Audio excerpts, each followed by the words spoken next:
दोस्तों, आज हम आपको महाशिवरात्रि की महान और पावन कथा सुनाने जा रहे हैं। कहा जाता है कि जो भी महाशिवरात्रि के दिन इस कथा का श्रद्धा और ध्यान पूर्वक श्रवण करता है, उसकी कोटि कोटि पाप भस्म हो जाते हैं और उसकी समस्त मनोकामनाएं पूर्ण होती हैं। ये कथा अत्यंत प्राचीन, दिव्य और कल्याणकारी है। इस कथा का वर्णन स्वयं महर्षि वेदव्यास जी ने समस्त ऋषि मुनियों को किया था। इसलिए दोस्तों, आप इस कथा को अंत तक श्रद्धा भाव से अवश्य सुनें और भक्ति अनमोल विचार को सब्सक्राइब करना न भूलें। तो चलिए आरंभ करते हैं उस महान कथा का श्रवण। इस विषय में एक निषाद का प्राचीन इतिहास कहा जाता है, जो समस्त पापों का नाश करने वाला है। पूर्व काल में मध्य देश के एक घने वन में एक भील निवास करता था। उसका नाम गुरुद्र था। उसका परिवार बड़ा था। वो स्वभाव से अत्यंत क्रूर था और उसी क्रूर प्रवृत्ति के अनुसार कर्म करता था।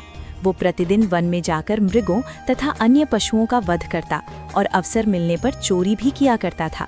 उसने अपने जीवन में बचपन से ही कोई शुभ कर्म नहीं किया था। इस प्रकार पाप कर्म करते करते उसे वन में रहते हुए बहुत समय व्यतीत हो गया। इसी बीच महाशिवरात्रि के पावन दिन आ पहुंचा, किंतु वो दुष्ट भील वन में रहने के कारण इस व्रत के महत्व से अनभिज्ञ था। उसी दिन उसके माता पिता और पत्नी भूख से व्याकुल होकर उससे विनती करने लगे, हे प्रिय, हमारे लिए भोजन की व्यवस्था करो। उनकी करुण याचना सुनकर वो भील तुरंत अपना धनुष बाण लेकर शिकार के लिए वन की ओर निकल पड़ा।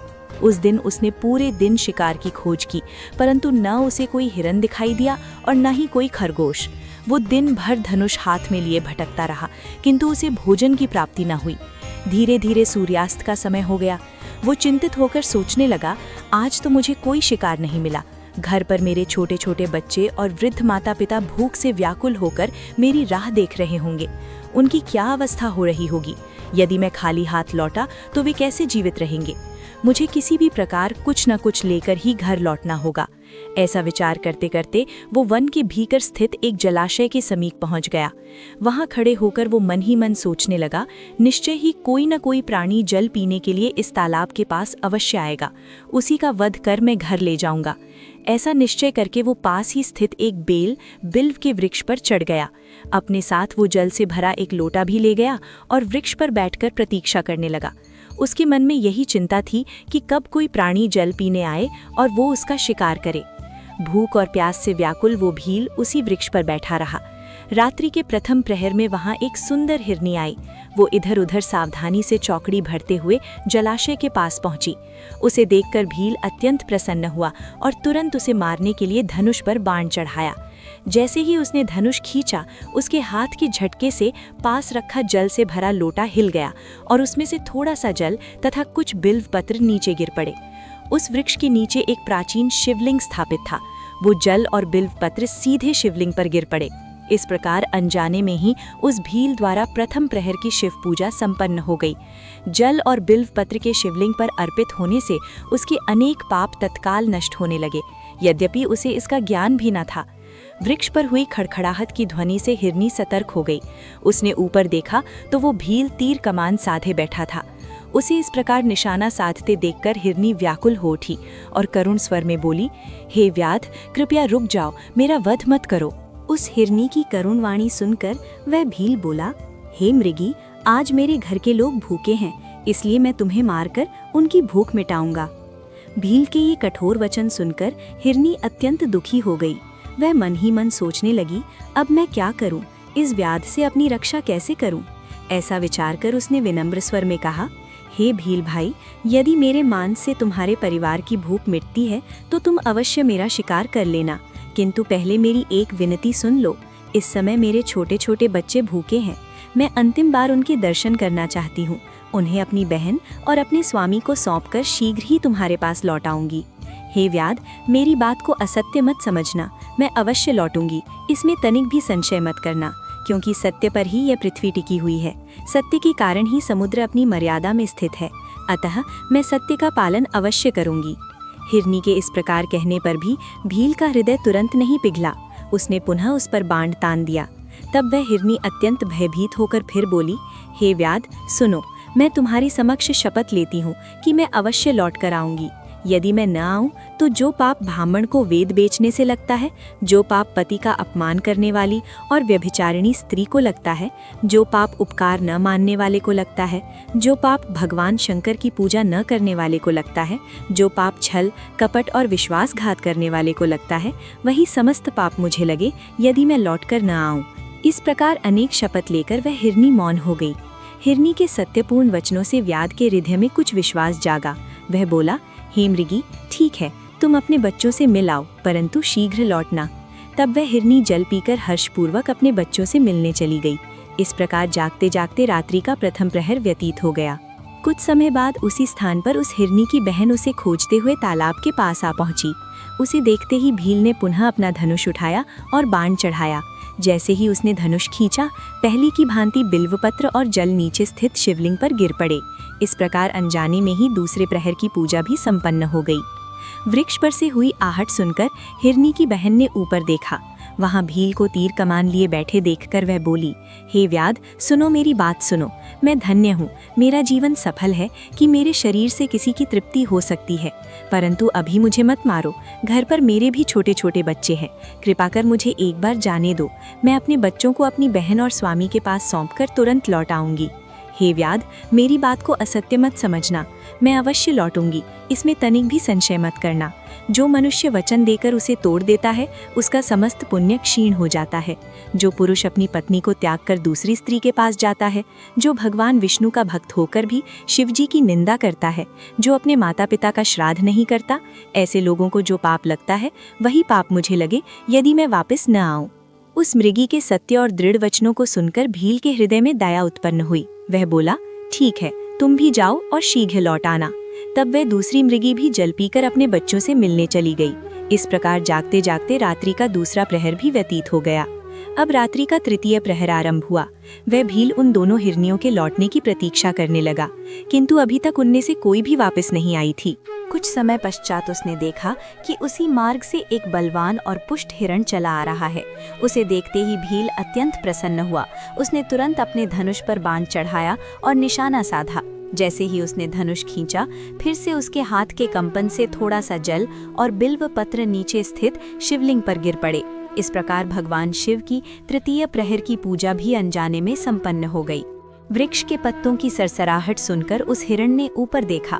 पेड़ पर भील को बैठा देखकर वो घबरा गया और बोला, हे व्याध, क्या कर रहे हो? कृपया रुक जाओ। भील बोला, मैं अपने परिवार के लिए भोजन की तलाश में हूँ, अब मैं तुम्हारा शिकार करूंगा।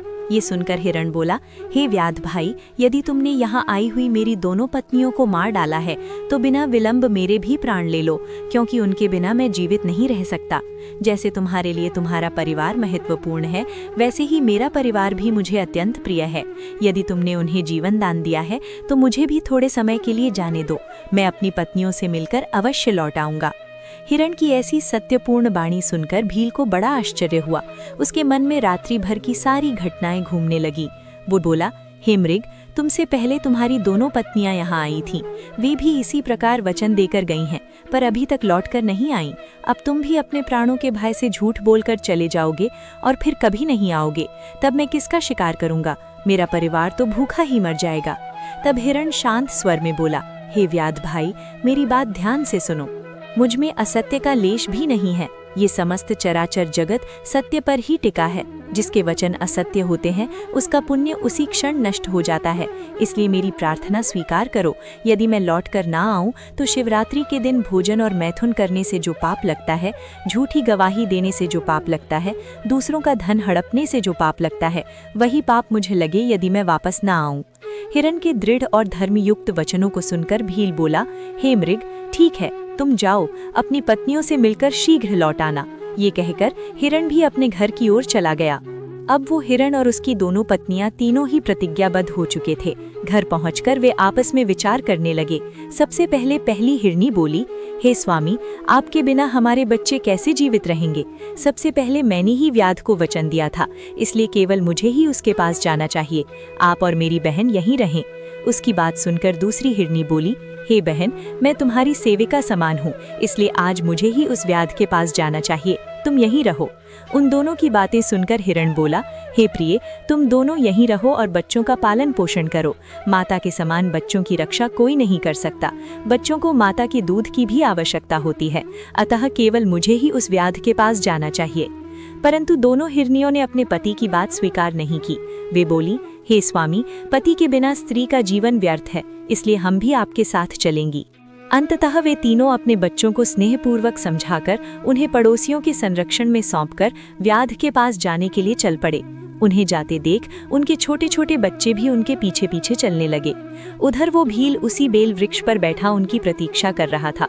कुछ ही समय में वो हिरण, उसकी दोनों पत्नियां और उनके बच्चे उस स्थान पर पहुंच गए। उन्हें अपनी ओर आते देख शिकारी अत्यंत प्रसन्न हुआ। उसने उन सभी को मारने के लिए धनुष पर बाण चढ़ाया। जैसे ही उसने ऐसा किया, पुनः थोड़ा सा जल और बिल्व पत्र शिवलिंग पर गिर पड़े। इस प्रकार चतुर्थ प्रहर की पूजा भी पूर्ण हो गई। चतुर्थ प्रहर की पूजा संपन्न होते ही उस भील के समस्त पाप भस्म हो गए। अनजाने में ही उसने पूर्ण महाशिवरात्रि व्रत का पालन कर लिया था। उसी क्षण उसे दुर्लभ आत्मज्ञान की प्राप्ति हुई। उसका हृदय पाप से निर्मल हो गया और उसमें भगवत भक्ति का उदय हुआ। वो मन ही मन सोचने लगा, ये सभी मृग जो ज्ञानहीन पशु माने जाते हैं, वास्तव में धन्य हैं। ये अपने शरीर का त्याग कर भी परोपकार के लिए तत्पर हैं।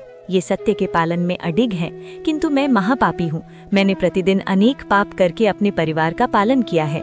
अब मेरी क्या गति होगी? जन्म से लेकर आज तक मैंने केवल पाप ही किए हैं। मेरे जीवन पर धिक्कार है। इतना विचार करके उस भील ने अपना बाण रोक लिया और भावुक स्वर में बोला, हे श्रेष्ठ मृगों, तुम्हारी सत्यनिष्ठ वाणी से मैं अत्यंत प्रसन्न हूँ। अब मैं तुम्हारा वध नहीं करूँगा। तुम सभी निश्चिंत होकर अपने घर लौट जाओ। भील के मुख से ये शब्द निकलते ही भगवान शिव उस पर तत्काल प्रसन्न हो गए। उसी क्षण वे उस स्थान पर दिव्य रूप में प्रकट हुए। उनके तेज से समस्त वन आलोकित हो उठा। भगवान शिव ने अत्यंत स्नेहपूर्वक उस भील से कहा, हे भील, मैं तुम्हारे व्रत और जागरण से अत्यंत प्रसन्न हूँ। अब तुम कोई वर मांगो। अपने सम्मुख भगवान शिव को साक्षात खड़े देखकर भील के हाथ से धनुष गिर पड़ा। वह भाव विह्वल होकर बार बार भगवान को प्रणाम करने लगा और बोला, हे प्रभु, आपके दर्शन मात्र से ही मैं धन्य हो गया। अब मुझे और कुछ नहीं चाहिए। तब भगवान शिव मुस्कुराकर बोले, हे व्याध, आज से तुम श्रृंगवेरपुर में जाकर निवास करो और दिव्य भोगों का उपभोग करो। तुम्हारे वंश की वृद्धि होगी और सभी देवता तुम्हारी प्रशंसा करेंगे। आगे चलकर भगवान श्री राम स्वयं तुम्हारे घर आएंगे और तुमसे मित्रता करेंगे। उनकी सेवा करके तुम दुर्लभ मोक्ष को प्राप्त करोगे। उसी समय वे सभी मृग भी भगवान शिव के दिव्य दर्शन से मृग योनि से मुक्त हो गए। उन्होंने दिव्य देह धारण की और विमान पर आरूढ़ होकर उत्तम लोकों को प्रस्थान कर गए।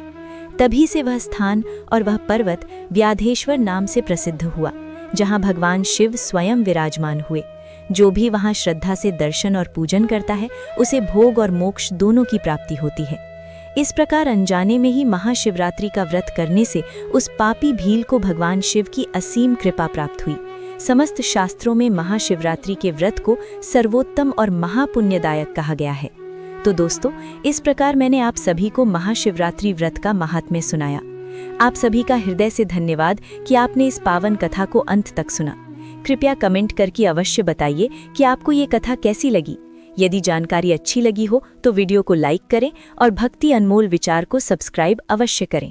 कमेंट में श्रद्धा से लिखें, हर हर महादेव। आप सभी का पुनः धन्यवाद।